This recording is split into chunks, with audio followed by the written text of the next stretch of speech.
ఒక్కసారి ప్రజా వాయిస్లో సిరా చుక్క చూద్దాం. ఒక్కసారి ప్రజా వాయిస్లో సిరా చుక్క చూద్దాం.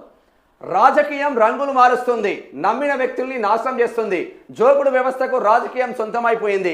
తప్పును తప్పంటే చాలు పనిగట్టుకొని పగబడుతున్నారు. అక్రమార్కులను ఆకాశాన్ని ఎత్తుకొని మోస్తున్నది రాజకీయ నాయకులే. పగలు ప్రతీకారాలతో రెచ్చిపోతున్న ప్రజాప్రతినిధులు. రాజకీయ నాయకుల దగ్గర బ్రోకర్ గాల్లో ఏది చెప్తే అదే వేదం. అవసరాల కోసం పార్టీలు మారినోళ్ళంతా ఒరిజినల్ బ్రోకర్ గాళ్ళు. ప్రజల పక్షాన నిలబడలేని నాయకులు పచ్చి అబద్ధాలు వాడుతున్నారంటూ బరిగల శివ జర్నలిస్టు జబర్దస్త్ గా రాశారు. ఎందుకంటే రాజకీయం రంగులు మారుతుంది. ఎవడైతే జోకుడు గాళ్ళు ఉంటారో ఆ చెంచా యుగం బుక్ చదవండి రా నాయన.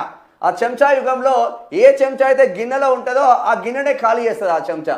అందుగురించే ఎవడన్నా నికార్సిగా అన్నాని మన మార్గం ఇది కాదు అని చెప్తే వాడిని నమ్మండి, కానీ వాడిని నమ్మడు ఎవడు. ఏ అన్నా నువ్వు సూపరే, నువ్వు మస్తు వేసినావు పో డ్రెస్, నువ్వు మస్తు ఈ కోణంలో వెళ్తూ ఉంటారు. అందుగురించి జోకుడు గాళ్ళకి ఎక్కువైపోయింది. రాజకీయ బ్రోకర్లను బొందబెట్టాల్సిన అవసరం ప్రజల దగ్గర ఉన్నది.